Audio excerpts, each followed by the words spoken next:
اعوذ باللہ من الشیطان الرجیم بسم اللہ الرحمن الرحیم۔ ناظرین ویلکم بیک، دوبارہ آئیے قرآن سیکھیں تجوید کے ساتھ۔ ناظرین ہم بریک پہ جانے سے پہلے آیہ مبارکہ کی مکمل اس کے مخارج کی طرف بڑھ رہے تھے اور اس کے جوڑ کی طرف کہ اس کا جوڑ کس طریقے سے کیا جائے گا، تو ناظرین دوبارہ جو ہے اپنی اس آیت کو کمپلیٹ کرتے ہیں۔ ناظرین ہم نے ایاک نعبد میں دوسرا کلمہ نعبد ہے۔ نعبد کے اندر جو 4 حرف ہیں، نون، عین، با اور دال۔ نون کو عین کے ساتھ ملائیں گے، نون، لام، نون، را، اس کا مخرج پہلے بھی بیان ہوا، اس سے پہلے مالک یوم الدین کے اندر بھی اور اس سے پہلے الرحمن کے اندر بھی۔ تو ناظرین نون کا لام، نون، را اس کا متحد المخارج ہے، لیکن پڑھنے کے لحاظ سے صفات میں صفات مختلف ہیں۔ متحد المخارج کہلائیں گے اور صفات مختلف ہیں۔ بہرحال ناظرین با وہ حروف جو ہونٹوں سے ادا ہوتے ہیں، اس کی طرف بھی اشارہ کیا تھا پچھلے پروگرام کے اندر کہ با یہ ہونٹوں کے تر حصے سے ادا ہوتا ہے اور میم ہونٹوں کے خشک حصے سے ادا ہوتا ہے، تو اور واو ہونٹوں کی گولائی سے ادا ہوتا ہے۔ تو با، میم، واو یہ 3 حروف ہیں جن کو یہ حروف ہونٹوں سے ادا ہوتے ہیں۔ ناظرین اگلا حرف ہے دال۔ دال، تا، دال، طو، تا، دال، طو یہ متحد المخارج ہیں، ان کو حروف نطعیہ بھی کہتے ہیں۔ ان کو حروف نطعیہ بھی کہتے ہیں اس لیے کہ یہ زبان کی نوک، یعنی زبان کا جو اگلا حصہ ہے، موٹا حصہ، یہ جب اوپر ثنایا علیہ یعنی اوپر والے جو 2 دانت ہوتے ہیں اسے ثنایا علیہ کہتے ہیں۔ اس کی جب اوپر والی جانب جب دبا کے لگاتے ہیں زور سے تو یہ یہاں سے ادا ہوتے ہیں تا، دال، طو، یعنی کہ اس کا مخرج ہوا زبان کی نوک اور ثنایا علیہ کی جڑ سے ادا ہوتے ہیں۔ تو یہ 3 حروف ہیں، تا، دال اور طو۔ ناظرین اب اس کی ہجے کیسے ہوگی، اس کی اسپیل کیسے ہوگی، اس کی طرف چلتے ہیں۔ نون کو عین کے ساتھ ملائیں گے۔ میں نے پہلے بتایا تھا تشدید میں اور سکون میں فرق کیا ہے کہ تشدید والا حرف 2 مرتبہ پڑھا جاتا ہے لیکن سکون والا حرف 1 ہی مرتبہ پڑھا جاتا ہے۔ تشدید کیسے کہتے ہیں؟ جو ڈبلیو سائن ہوتے ہیں۔ تو نون کو عین کے ساتھ ملائیں گے، نون، عین، زبر، نع، نون، عین، زبر، نع، با پیش بو، با پیش بو۔ اکثر حضرات اس کی ہجے کرتے وقت با پیش بو واو بھی ملا دیتے ہیں، تو یاد رکھیے جب واو ملا دیں گے تو یہاں ایک حرف کا اضافہ ہو جائے گا اور پھر یہ اس کے معنی بدل جائیں گے۔ تو یہاں ہوگا با پیش بو، یعنی کہ شارٹ کرنی، زیادہ اس کو کھینچنا نہیں ہے۔ با پیش بو، دال پیش دو، نعبدو، نون عین زبر نع، با پیش بو، دال پیش دو، نعبدو، کیا ہوا، کیا بنا یہ، نعبدو۔ اگلا حرف ہے واو، پھر ہے حمزہ۔ واو کا مخرج ہے دونوں ہونٹوں کی گولائی سے یہ واو ادا ہوتا ہے، دونوں ہونٹوں کی گولائی سے واو ادا ہوتا ہے اور واو کی ادائیگی بہت ہی آسان ہے۔ میں نے بتایا کہ اس کو دونوں ہونٹوں کی گولائی سے ادا کریں گے، واو، واو، واو، دونوں ہونٹوں کی گولائی سے یہ ادا ہوگا۔ پھر ہے حمزہ۔ حمزہ کا مخرج گلے کے نیچے والے حصہ یعنی کہ باٹم آف تھروٹ یعنی اقصی حلق سے ادا ہوگا۔ پھر ہے یا، یہ پہلے بتا دیا گیا اس کا مخرج کہ یا کا مخرج جیم شین یا متحد المخارج ہیں اور یہ تالو کے درمیان، زبان کے درمیان سے ادا ہوتے ہیں۔ پھر ہے کاف۔ کاف کا مخرج بھی پہلے بیان ہو گیا کہ زبان کی جڑ اور تالو کے سخت حصے سے ادا ہوتا ہے۔ پھر نون، لام، نون، را، لام، نون، را، اس کی طرف بھی ہم نے آپ کو پورا الحمدللہ اس کے مخارج آپ کو لکھوائے تھے۔ لام، نون، را کا مخرج سیم ہے۔ پھر ہے سین، ز، سین، صاد، ز، سین، صاد، یہ تینوں متحد المخارج ہیں، یہ تینوں حرف ہیں متحد المخارج ہیں اور اس کے پڑھتے ہوئے کیا ہوگا کہ مخرج تو ان کا ایک ہی ہے لیکن ان کی صفات مختلف ہیں۔ پھر ہے تا۔ تا کے متعلق بھی پہلے بتا دیے کہ تا، دال، قو 3 حروف ہیں۔ پھر عین ہے، عین وسط حلق یعنی حلق کے درمیان والے حصے سے ادا ہوتا ہے. پھر نستعین کے اندر عین کے بعد یا ہے، یا کے اوپر سکون ہے، اور سکون جب سکون کی علامت ہوتی ہے تو یہ پچھلے والے حرف سے ملتا ہے، اور پھر سکون کی علامت یہی ہوتی ہے کہ سکون مڑا ہوا ہوتا ہے، دال کے مشابہ ہوتا ہے، اور پھر نون کے اوپر پیش ہے، اور نون کا مخرج پہلے بیان ہو گیا ہے. تو ناظرین اب اس کی تلاوت، اب اس کا جوڑ کرتے ہیں. ایاکا پہلے جوڑ بھی سکھا دیا، لیکن پھر دوبارہ اس کا کر لیتے ہیں. جس کی واو زبر وا، حمزہ یا زیر ایا، الف زبر یا، ایا، کاف زبر کا، ایاکا، نون سین زبر نس، تا زبر تا، نستا، عین یا زیر عی، نستعی، نون پیش نو، نستعینو، لیکن آگے وقف کی علامت ہے. اب اس کی تلاوت کیا ہوگی؟ نستعینو، نون کے اوپر ہم جزم یعنی سکون یہاں سکون ڈال دیں گے. سکون لکھنے میں نہیں آئے گا بلکہ پڑھنے میں آئے گا، تو آخری حرف کو ہم جب ساکن کر دیں گے تو پھر یہ پڑھا جائے گا نستعین. اب اس کی پوری تلاوت کیا ہوگی؟ ایاک نعبد و ایاک نستعین، ایاک نعبد و ایاک نستعین. ناظرین ہم چلتے ہیں آپ کی سبق سننے کی جانب. کوشش ہماری یہ ہے کہ ہم تھوڑا پڑھیں لیکن بھرپور انداز سے پڑھیں، جس سے آپ کو بھی فائدہ ہو، اور یقیناً اگر ہم چاہیں تو پوری ایک ہی وقت کے اندر ہم سورۃ الفاتحہ پوری پڑھ سکتے ہیں، لیکن ہماری کوشش یہ ہے کہ ہم ایک آیت پڑھیں لیکن مخارج کی ادائیگی کے ساتھ، قواعد کی ادائیگی کے ساتھ. اور اب ہم کوشش کرتے ہیں آپ کے لائیو کالوں کی طرف، اور چلتے ہیں. ناظرین لائیو کالز آپ کر سکتے ہیں، اور لائیو کالز کا نمبر باقاعدہ اس ٹی وی اسکرین پر چل رہا ہے. آپ یہاں کال کریں اور اپنا سبق، جو آج کا سبق ہم نے پڑھایا ہے اور کل کا سبق بھی پڑھایا ہے، اس کی تلاوت بھی کر سکتے ہیں. تو ناظرین کال کیجئے، اور اپنے کیونکہ پہلے بھی کالیں آ رہی ہیں لیکن کالیں صرف ہم آخری لاسٹ آور میں لیں گے، یعنی کہ 2:30 بجے کے بعد 2:30 کے بعد ہم آپ سے کالیں لیا کریں گے.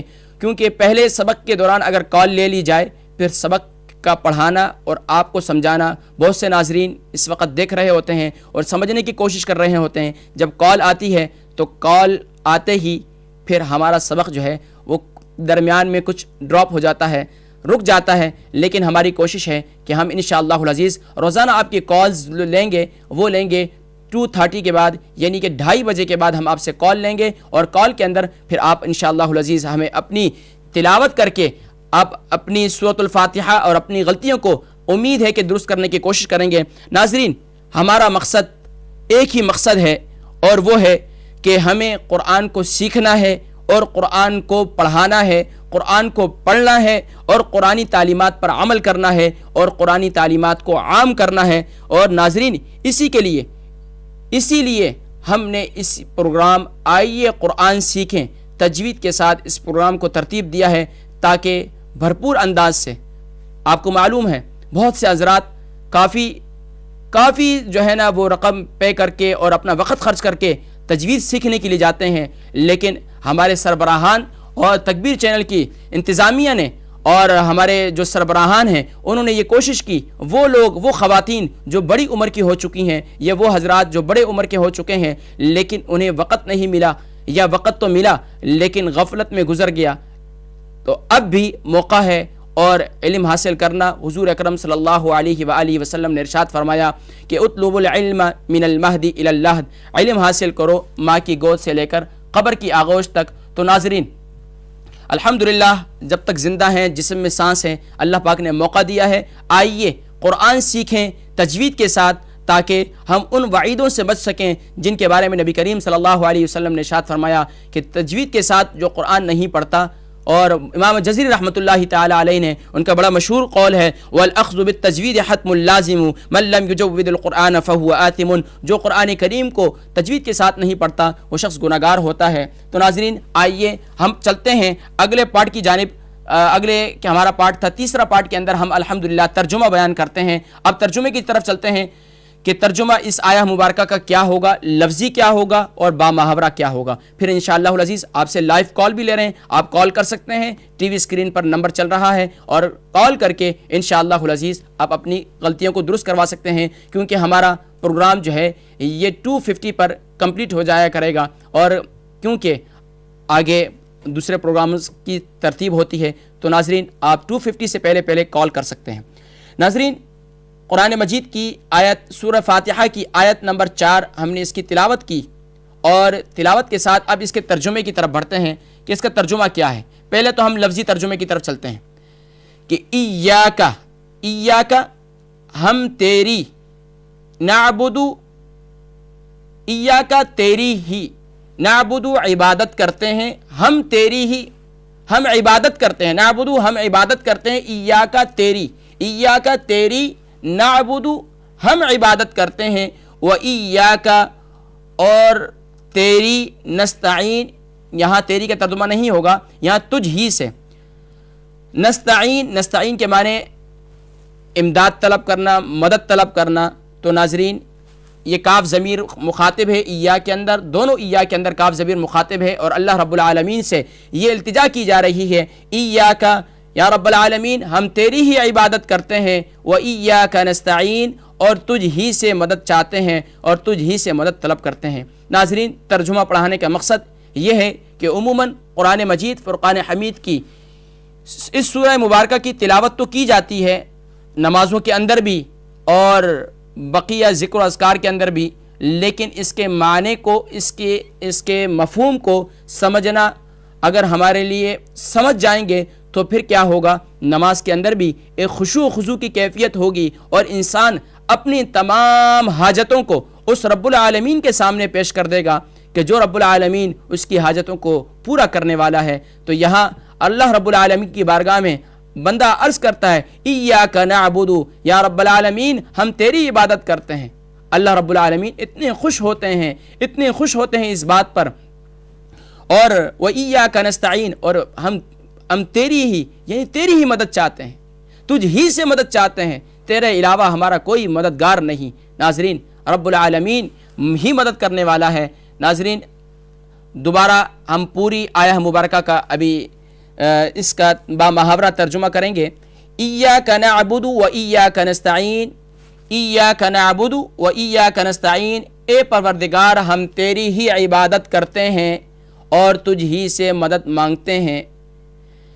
ناظرین اب چلتے ہیں ہم پوری اس سورہ مبارکہ کی جو 4 آیات ہیں ان کی تلاوت کرتے ہیں، اور امید ہے کہ آپ بھی ریڈی ہیں اور ہمارے ساتھ تلاوت کریں گے تاکہ آپ کی غلطیاں بھی درست ہو سکیں۔ تو ہم دوبارہ چلتے ہیں اپنی مکمل ان 4 آیات کی تلاوت کی جانب۔ اعوذ باللہ من الشیطان الرجیم۔ اعوذ، یہاں زا نہیں پڑھنا، یہاں ذال صف کر کے پڑھنا ہے۔ اعوذ، اعوذ اکثر پڑھتے ہیں اعوذ، یہاں معنی بدل جاتے ہیں، ذال کی جگہ زا پڑھ دیا جائے تو اعوذ باللہ من الشیطان الرجیم، بسم اللہ الرحمن الرحیم، بسم اللہ الرحمن الرحیم، الحمد للہ رب العالمین، الحمد للہ رب العالمین۔ ناظرین عموماً دیکھا گیا ہے جب قرآن کریم کو تیز تیز پڑھا جائے تو پھر وہاں ادائیگی مشکل ہو جاتی ہے۔ آپ پریکٹس کیجئے، جتنا آرام سے پریکٹس کریں گے اور جتنے لگاتار پریکٹس کریں گے پھر کیا ہوگا کہ آپ کے لیے اس کا پڑھنا بہت ہی آسان ہو جائے گا۔ لیکن اگر آپ نے اس کو جلدی پڑھنے کی کوشش کی تو پھر غلطیوں پہ غلطی کرتے رہیں گے، پھر غلطیاں درست نہیں ہوگی۔ جب آپ پریکٹس کریں کل کے پروگرام تک تو پھر آپ نے لازمی طور پر اس پریکٹس کے اندر آرام سے قرآن کریم کی تلاوت کرنی ہے۔ تو ناظرین وقت بہت مختصر ہے، ہمارے پاس صرف اور صرف 4 منٹ ہیں۔ اب ہم چلتے ہیں اگلی آیات کی طرف۔ الرحمن الرحيم الرحمن الرحيم مالك يوم الدين مالك يوم الدين إياك نعبد وإياك نستعين. کمپلیٹ چار آیت کی تلاوت سماعت فرمائیں. اعوذ باللہ من الشیطان الرجیم بسم اللہ الرحمن الرحیم الحمد للہ رب العالمین الرحمن الرحیم مالک یوم الدین ایاک نعبد و ایاک نستعین. ناظرین صدق اللہ العظیم. ناظرین الحمدللہ ہم نے سورۃ الفاتحہ کی 4 آیات کا ترجمہ اور اس کی محاورہ ترجمہ اور لفظی ترجمہ اور ساتھ ساتھ پھر ان کے مخارج، اس کی ادائیگی اور پھر اس کا جوڑ، اس کے ملانے کا طریقہ الحمدللہ مکمل طریقے سے کوشش کی آپ کو سکھانے کی، اور آپ نے بھی امید ہے کہ اس کو مکمل طور پر صحیح انداز سے اس کی پریکٹس ہمارے ساتھ کی ہوگی، اور وہ تجوید کے وہ قواعد جو آپ کو اور مخارج جو آج آپ کو بتائے گئے ہیں آپ نے نوٹ بھی فرما لیے ہوں گے، اور امید ہے کہ آپ اس کے لیے پریکٹس بھی کریں گے. ناظرین اب ہم چلتے ہیں اپنے پروگرام کے اختتام کی جانب. یقیناً ناظرین اکثر ہمارے حضرات، میں معذرت خواہ ہوں آپ حضرات سے کہ آپ حضرات شروع میں کال کرتے ہیں شروع کے اندر، لیکن شروع میں کال ہم اس وجہ سے نہیں لے سکتے کہ شروع کے اندر عموماً کیا ہوتا ہے کہ جب آپ کی کال آ رہی ہوتی ہے تو ہمارا سبق چل رہا ہوتا ہے، تو آئندہ احتیاط کیجئے کہ 2:30 کے بعد آپ حضرات کال کر سکتے ہیں. ناظرین تنگی وقت دامنگیر ہے، ہم چلتے ہیں ناظرین اپنے پروگرام کے اختتام کی جانب اس دعا کے ساتھ کہ انشاءاللہ العزیز اس دعا کے ساتھ اپنے میزبان محمد فرحان صدیقی کو اجازت دیجئے کہ انشاءاللہ العزیز اللہ تبارک و تعالی ہم سب کا حامی و ناصر ہو. السلام علیکم ورحمۃ اللہ وبرکاتہ.